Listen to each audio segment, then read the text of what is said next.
Welcome to the Jiu-Jitsu Syndicate, Episode 3, Uma Guerreira Brasileira, the Brazilian Warrior.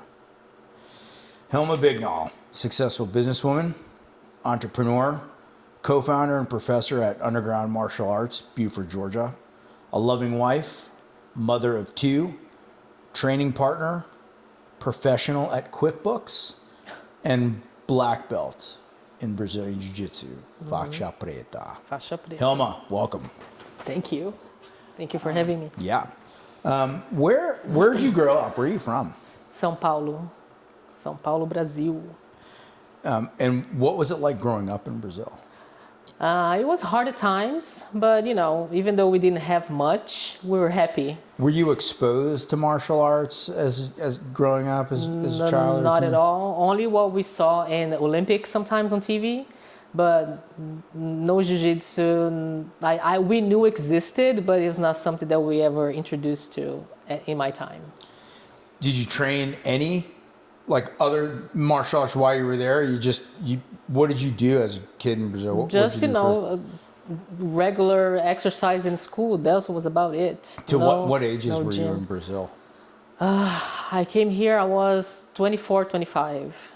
And what brought you to the United States? Just better opportunities. In Brazil, as I said, we didn't have much, and there was not too many opportunities for me. I was always somebody that wanted more for myself. I also loved English. My dream was one day to do this, speak to an American in English.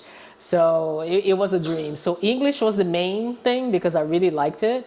And better opportunities, because here you could work and in a year or 2, or even less than that, you can buy a car. In Brazil, I wouldn't have a car if I worked there for 5, 6, 10 years. So better opportunities. When did you start getting into martial arts and specifically training jiu-jitsu?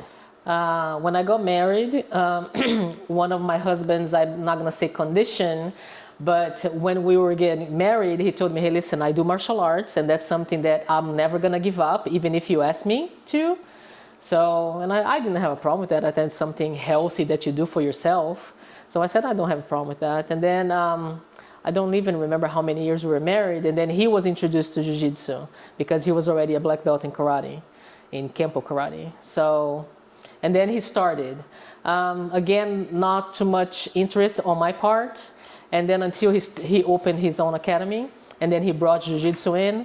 But even then, it took me a few years to, not get interested, but honestly, I didn't have the time because, mother, a spouse, a house to take care of. So it was a bit much. I was busy doing something else. I did help him in the school, but for myself, I didn't have too much time. And, being a girl, when I saw them rolling and stuff, we didn't have any girls at the time yet. Yeah. But I saw the guys rolling together and all that sweat. I said, I don't think this is for me. I don't think it is for me. And then it took a few years for me to get into it. So, yeah. Once you finally got into it, what was the actual motivation that made you say, wow, I like this. I want to stick this out?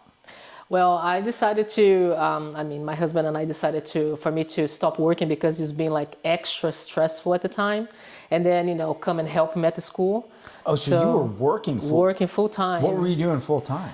Just an office job. I was an office assistant. Okay. And very stressful. It was customer service. So, dealing with other people's problems from 8 to 6 every single day. It was very stressful.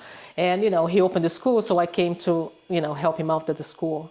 And then, after a few years in, because I stopped working full time, I said, yeah, let me give it a try.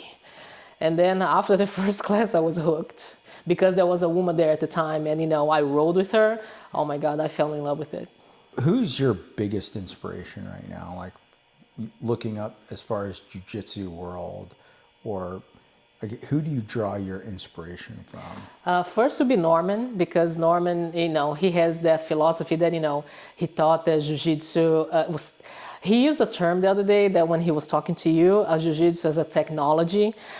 I thought that was so brilliant. I love that expression. Yeah, that he used that for technology. Oh my God, that kind of to me, clicked something. I said, man, he's right. It's just like a technology. So it will be him first, and then our professor, it's Edson. Edson is just, he's amazing. When you see his fights, because he has a lot of fights on YouTube. Yeah. Oh my God, it's so inspirational. It's very cool. Business owner, what is the most daily struggle that you have running or helping to manage that school, and being a mom and being a professor there also? Because I found my love, which is Jiu-Jitsu. I love Jiu-Jitsu. It's not a struggle for me. I love going to work. I love being there. Tuesdays and Wednesdays is our karate day, kickboxing stuff. I like being there, but the jiu-jitsu days, I really like being there. So to me, it's not a struggle. The only thing is, sometimes it's money because it fluctuates a lot. You have a lot of students, and then sometimes you lose half of them. So just I would say the money part, which, when you love something, is not a big deal. It is a big deal, but for you, because you love it so much, it's not that big of a deal when you love it. And what is the best part about, you just got your black belt. What's the best part about being a black belt for you? Just the ability to keep rolling and studying and learning new techniques, because when you get a technique, and honestly for me, not every technique is for me. Sometimes professor shows a technique and I joke with my training partners all the time. I tell them, hey, listen, I have a book. This technique is gonna go in that book of techniques that I'll never use, because so I know that they're not gonna work for me because of my body type or whatever. Or I'm sure for you too, you might have a technique that man, I'll never use that one. I'll put that down deep in the toolbox. I'll stuff it. I joke around with everybody, listen, this one is going in the book. Sorry, Professor Norman, but sometimes it's like that. So Through your progression of your jiu-jitsu, I know Norman hates to say journey, so I'm trying to say. I love journey. I have a gi that I have written on the bottom. Journey. I had it custom made. BJJ journey. Yes. So what do you, in your progression, what was the biggest, I'm not talking any injury now, but I'll get to that later, but what was your biggest struggle coming up from white belt to black belt? What were the roughest years for you? I know you don't want to mention injury right now, but it was the injury. I mean, once I had to stop for 18 months, when you sit on the sides and it's something that you love and you have to sit and only watch and not do, that was the biggest.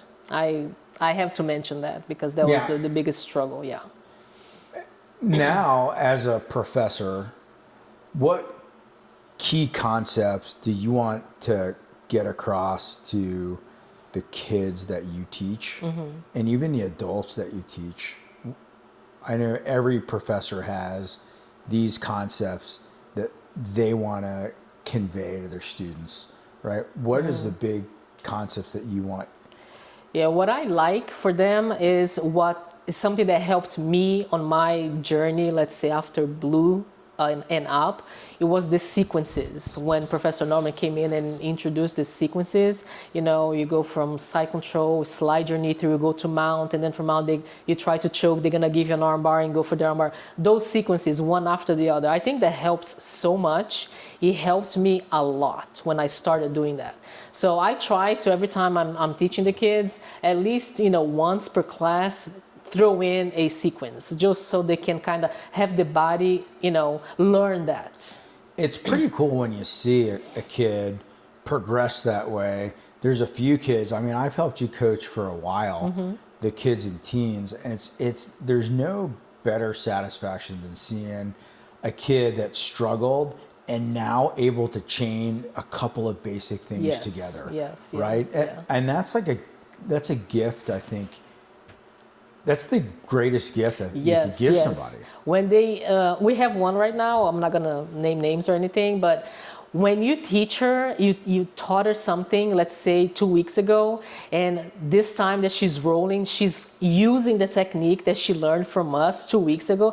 That to me is gratifying. There's nothing more gratifying than that, than seeing them use a technique. Even if it doesn't work at that time, they are using it. They already started putting in their little sequence or, their little moves.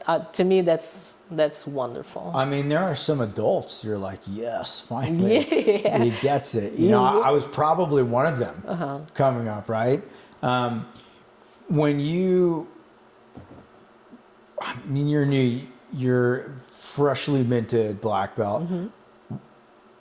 Do you kind of know, or do you have something already in your head like, okay, this is what I want to see when I promote someone to blue belt? This is what I want to see when I think they're ready for purple belt. Like, what are some of the things you want to see from progression from belt to belt? I got the answer from Norman, from him, and I'm interesting to hear how you're gonna, what your process is. Well, when he is ready to promote somebody, and I already help him with the kids program. So every time there is a kid that needs, every time there is a graduation, we graduate twice a year, May and November. So they have to first be there. I don't care how good a child or an adult is, you have to be present in class. You could be wonderful, you get a technique, you got a technique, you're already using the technique, you're good, we know it works in almost everybody that you try the technique in. I don't care how good you are, you have to be in class. You have to attend class. You help sometimes not even yourself, but help somebody else, because you know a technique you're gonna use on your friend, but let's help your friend too with this technique. Let's help them escape this technique that you have. You know what I mean? That's a form of help your friend. Even if you're doing the technique on them, help them, see the technique on you, and help them, see that there is escape or not. You know what I mean? So them practice. I would say practice. You have to be present. You have to be there. Do you necessarily want your students to compete or not compete? No, not necessarily. They don't have to. It's a great thing. It's very exciting. We've been to many competitions, cheering them up and coaching them. But no, that competition is not one of our goals. I think it's exciting, as I said. Our people are more than welcome to go and have fun. But no, competition is not our main goal. You've been training jiu-jitsu how long? I think it's either 10 or 12 years. Gosh, I started, and I think you were a blue belt? A blue, yeah. A blue belt. For those of you who don't know, Rilma is a prolific black belt. She asked me earlier when we were talking on why the Brazilian warrior. I think Rilma personifies everything that a warrior is: perseverance, leadership, fellowship. She will tell you how it is. She'll tell you the truth. She, will not hold back when it comes to her opinion. And, John Lennon had a quote that, you may, I think it was, you may not have many friends, but the ones who tell you the truth are the ones you'll want, right? And so Rilma's, I consider you a dear friend, a great training partner. Same. But I'm very excited that you're here, right? Thank you. Yeah. When you are on the mats, what do you think some of the downfalls are of females in jiu-jitsu? Do you believe in I think only females should really train with females, or do you think you should train with specific body types? Or if we have a few female students and they roll with everybody. I think they roll with other males. But what do you think of that theory of, I think women should only train with women, or women should train with specific body types, or should they train all around? Both sides have an up and down side. So I prefer training with men because you're training also for self-defense. So most likely not most likely, but you're trying to defend yourself, I'm assuming, from a man, any attack, bad Sure. people, whatever. So, if you're training only with women, and women sometimes don't have the strength of a man, so I would say training with men is important. So you can, not test yourself, but get used to it, I would say. What are some of the biggest positives of women training Brazilian Jiu-Jitsu? It gets you more confident. And I'm not going to say not afraid, because you always should be aware of where you are, who's around you, and all that. But I will give you a chance to get help at least. If you have an angry man coming at you, and some jiu-jitsu, you give at least a chance to scream and to hold that person from hurting you too bad, until you can get somebody to help you. You know what I mean? Yeah. Give you a chance. When you're rolling on the mats, what are some of the things, especially with lower belts, what are some of the things you look for when you're specifically rolling with a lower belt? Do you tend to all right, I'm going to put myself in this position and I want to see what they can do. I want to see if they recognize that, hey, here's an opening to this.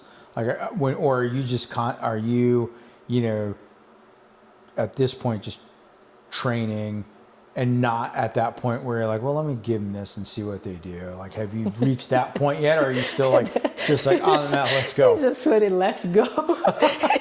At this point, okay, because the girls that we have, they are already higher belts. Yeah. I have Caitlin, that's a black belt.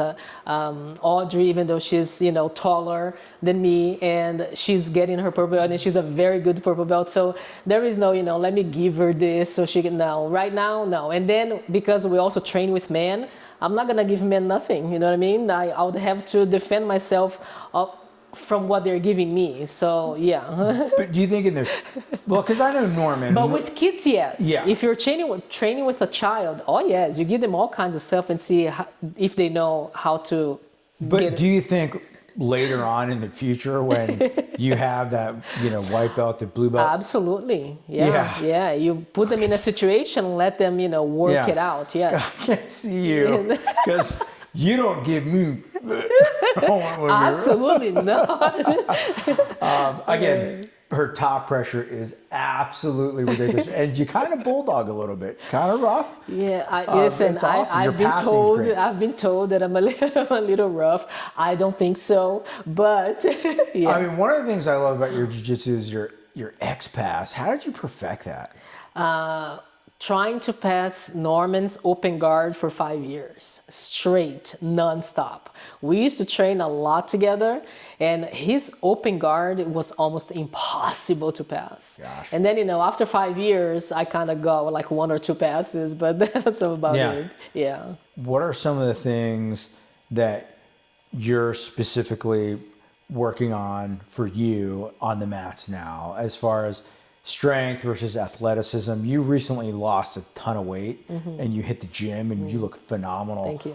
What are you doing to to help translate that on the mats, as far as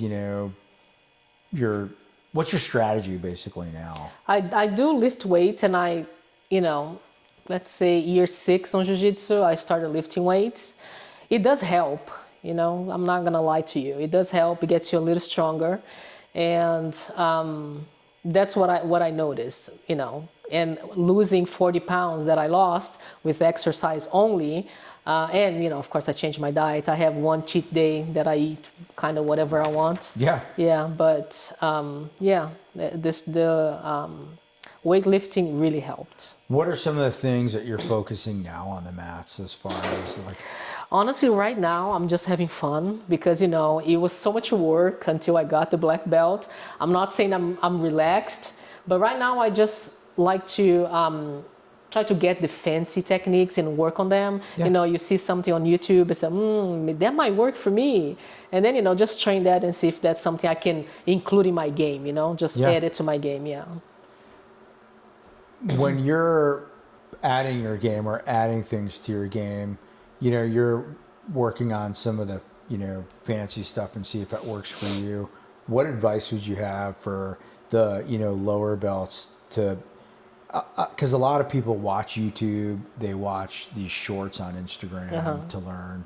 What would you tell some of the lower belts to focus on if they wanted to up their game in jiu-jitsu, or if they wanted to progress smoothly and just progress to where they don't suck? Don't get too many techniques at once. Watch one, try it out, see if there's something you like, something you can do, and stick with 2 or 3 until you get that, down, and then add more. So slowly but surely, but don't get all, because there's so many great techniques on YouTube. You see so many beautiful things done, but not all of them is for you. You're not going to be able to, perfected all of them. So just, go slow. Yeah. When you're teaching kids versus adults, your approach is pretty much, I would say, then about the same, but you modify things for some of the kids, right? Yeah. I guess you don't have this problem in the adults class, but how do you get the attention of a kid when they're just, you can see they just don't want to be there, or they don't want to engage? How are you not just losing, not losing your temper, because I've never seen you lose your temper, but how are you not like losing your mind? Like, how do you not tell a parent, maybe this isn't for your kid? Because I know you lose business if you do that. But you're so patient. Really? Yes, with the kids when you're like that. You're stern, but you're patient. What's your secret?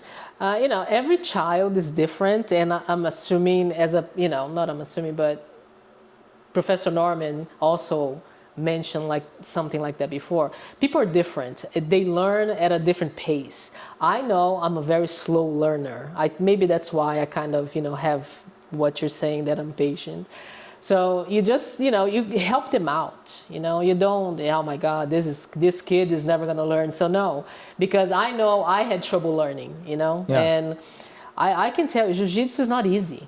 If you stick with it, you'll be able to get it. So you're just trying to keep the child there interested, and Norman is great at that, because, in the classes, he incorporates the games for the kids just to make it very interesting for them, not to lose their attention, because, kids, there's something over there, there's something over there. So yeah, I like the games that we play, the ball judo, hide the ball. Do you see yourself more focusing on teaching kids and just rolling with adults, or do you see your progression now as you advance into your black belt? Do you see yourself teaching adults as well, or do you just teach the kids and you just want to train with adults? Yeah, honestly, I'm down for whatever. If Professor Norman one day say, listen, I have, this class starting and I need you to head this class, I'm here for you, Professor. I'll do whatever you have for me to do. But honestly, in my heart, I like the kids and the teens more than adults, but it's whatever he wants. Why is that? Why do you think that is? I don't know. I connect, I think, more with kids. And, let's say if you have a class of women, that would be good too. I would be, it would be interesting to teach women, a women's class. But, it's in jiu-jitsu, it's hard for women. Why? I don't know. I think they have the fear. But I don't know what kind of fear, because I never had that fear. As I said, I told you, the only thing I didn't like about jiu-jitsu was, people sweating on me. But once you pass that, once you try a class, like for me, I fell in love with it after the first class. Yeah. I didn't want to stop. I wanted more time, I think class was like an hour and a half. Already it's over? But I think it's just like, there is a word that I don't speak English, so I'm just trying to get the word. But they're like, it's not that they're afraid, but sometimes maybe it's not for me. Give it a try. You don't know. You might love it. And I tell that to everybody, even some guys that sometimes I don't think it's for me. Give it a try. Some parents, because we do have cases. I think I have 2 or 3 parents that they brought the kids in for years. I think the kids were there 2 or 3 years. Yeah. When the parent comes to me, they sit in my office. I'm giving them the information. Once I gave them the information for the kids, I said, listen, we have for adults too. Let me know when you come and try a class. So, and these parents, they're sitting on the chairs and they're always rooting for their kids. And then we tell them, hey, come on in and try a class. You might like it. No. And then, after 2 or 3 years, I think I'm going to try a class. Yay. And then they try, they love it, they sign up. Man, I shouldn't been here before. I'm inviting you for 2 years. There's a bunch of parents. Yes. That come in and train. Some come, some go. Some go, yes. Some stay. With jiu-jitsu, and being a female practitioner, what is your take on strength versus technique? Some people say, strength doesn't matter. It's all about technique. Some will even argue, if I'm rolling with a woman, I can go as light as I want because my technique is going to be better than theirs. And strength more, technique more, or a little bit of both. A little bit of both. I think strength does matter. For sure. Yes, I learned that when I started, even though even the guys, even Professor Norman says that they think I'm very strong, not for being a woman, but for my body size and all. They think I'm a little strong than normal. I always use that for my advantage, of course. But yeah, it takes a little bit of both. But I think most important will be inner strength, because if you don't have that, that will to try to survive whatever it is in life, and I transfer that to jiu-jitsu, you won't make it. So yes, it does. Its strength matters, and as I said, inner strength also matters. Now dealing with men, well, I was rolling with D the other day, Mr. D, and Mr. D is 6'2", I think, and very strong and tall. And he said something to me that I took that as a compliment. And I told him, I said, oh, thank you. After we rode, I normally tease the guys, oh, thank you for going easy on me. And then he turns to me, easy? I was not going easy. I have to be careful with you now. I thought that was so good. I felt so good. It means that, again, I stand a chance, to survive, at least to call for help, So I thought that was pretty cool. So to me, I took that as a compliment. I mean, you're a black belt. You can't FAFO with you. It's a big, around and find out with Rilma. Do not put yourself in that position because you'll get got. You know what I mean? Yeah. I know your son Kevin. He's a proficient kickboxer. Yes. Very, very proficient kickboxer. He has some jiu-jitsu experience. Very little. He likes more the kickboxing. Yes, and he's beautiful to watch. Yes. And your daughter. She's a green belt, right? Yes. She has, I think, 4 or 5 years in jiu-jitsu. So wait, did she get her blue belt? Or? No, she stopped at the green. But yeah, she knows enough to defend herself. If you have to tell anybody, look, if you're gonna quit jiu-jitsu, if you're not gonna follow on to get your black belt, what would you tell somebody? If you're going to quit, you should quit at this belt because... what Norman say, the blue belt blues. I would say purple, because purple, you are right in the middle. You already learned some. Of course, you need a little more experience to get to the black, but I think purple. You shouldn't go at blue. You should go at purple.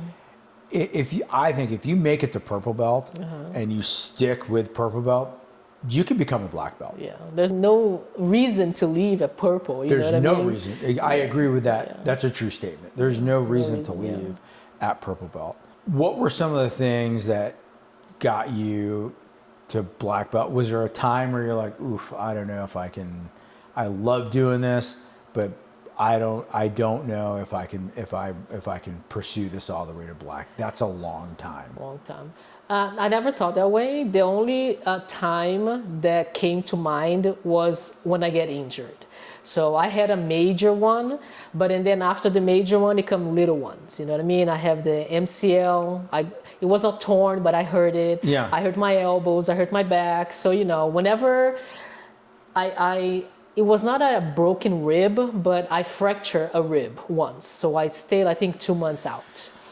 When that happens, and it's, oh my God, am I doing the right thing? I mean, that's the only time I think that. But and then, as soon as 1 month in, you feel a little better. Say, man, I'm going back. Man, when can I go back? Yeah. Yeah. So that's what I want to delve into next. You've had some injuries and struggles during your progression. I remember when you got your purple belt, it was pretty emotional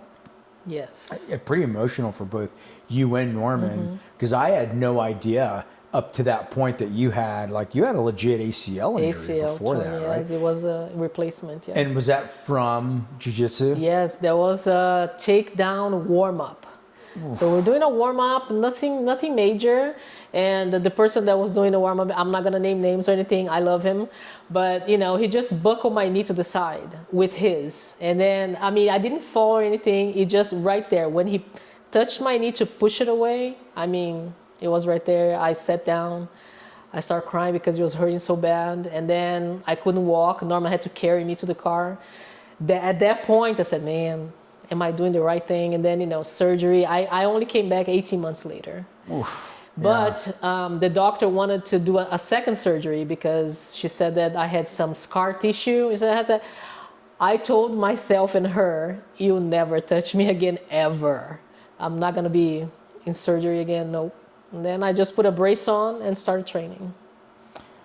How did you get through the first month of your big injury?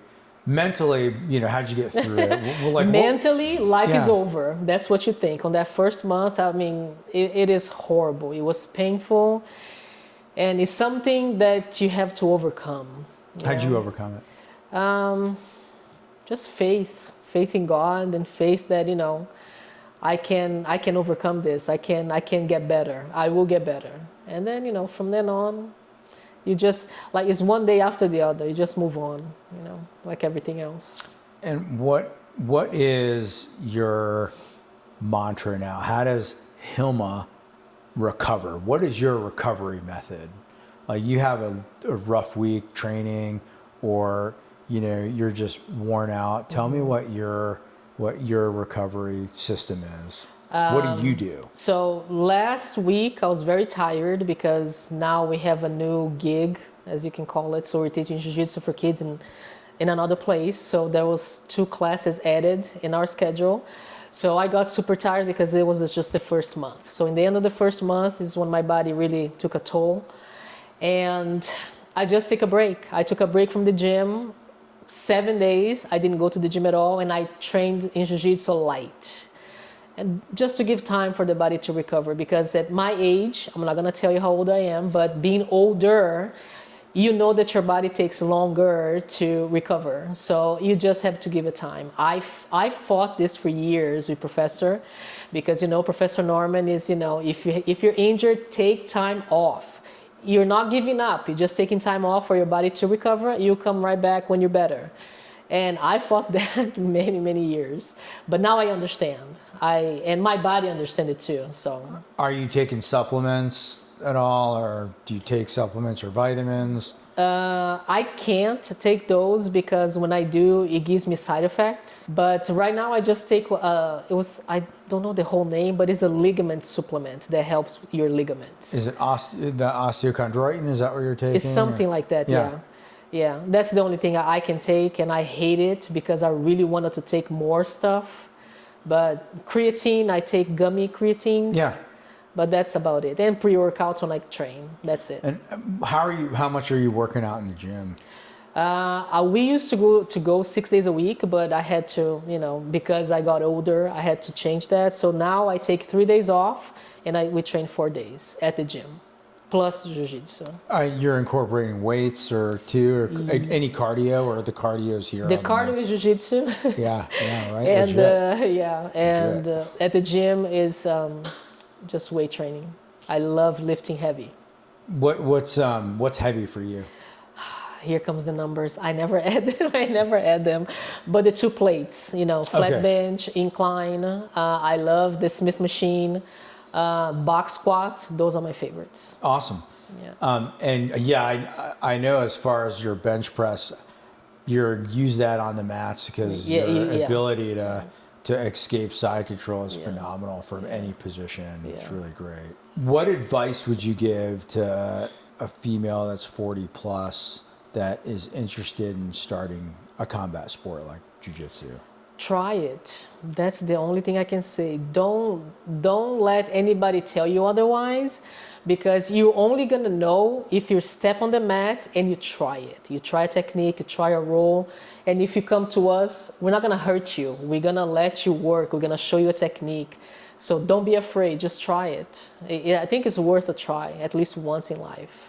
And I tell everybody that I invite to jiu-jitsu, even at the gym, so listen, I don't want a commitment. I just want you to come and give it a try and see if something that you like, because, you know, I enjoy it so much that I want to share. I want everybody to at least come and, you know, see what it's all about. That's a true ambassador. Yeah. You know, of jiu-jitsu. You really are an ambassador. I mean, yeah, and I know you know a lot of people that, you know, I see you inviting people for all years. All the Bro, time. Let's come and take a class. Yeah, it'll change your life. You'll change your life. Yeah, I like that. It will change your life exponentially. I love that. Yeah. It definitely does. I mean, I'm not the only one that says that. Like, you know, there's a lot. Almost everyone that I know that trains jiu-jitsu says it's changed. It's changed their life in ways, you know. I mean, totally unexplainable. Yeah, you're just talking here with two people that absolutely love jiu-jitsu. Yeah. I think I'm gonna start using that on my marketing material. It's gonna change your life. It will change your life. life. And so you and Norman are starting up a Vanguard self-defense system. Yes. Tell me about that. Yes, that's very soon. It's a self-defense is a showcase of what you can come and learn with us at the dojo. So, you know, showing techniques, how to defend yourself for any age, honestly, from, you know, 5, we started 5 years old, from 5 to 70, you know. It's amazing, you know, my youngest, who's now 11, he's was training with us at Underground since he was like 5 or 6. 5, yes. And it's awesome to see him chain things together. And you know, they try to bully him at school, but he doesn't. They don't bully him anymore, but just because, you know, he knows how to defend himself, and you know, if anyone touches him, he knows to walk away. You know, like you teach them. But yeah, you know, there's been a couple of times that he's used jiu-jitsu at like a birthday party because someone's, you know, touched him. But to see a little kid go from timid, you know, and afraid to not timid and not be afraid to, you know, get put down because they know what to do. I think that's the ultimate, you know, reward that you see in somebody. That's the change in my life that you see, right? Or just, and that's priceless. There is no money that can buy that from you. Yeah. I mean, that's priceless. I totally agree. Yes. And he evolved so much. It was so beautiful to see. I mean, at 5, and then the progression.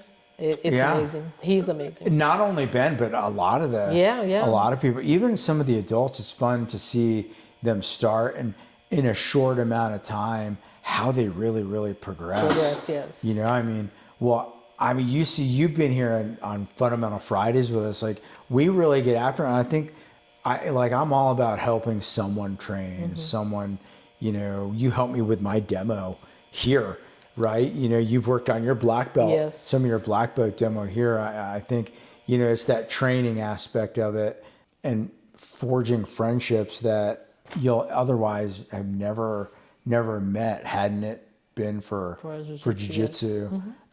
What techniques are you specifically looking at in your repertoire to say, okay, this is a good technique, I want to start incorporating this into my game? Even though I said don't go after too many, I have so many that look good, but you know, knee bars from everywhere. Those knee bars is one of my favorites.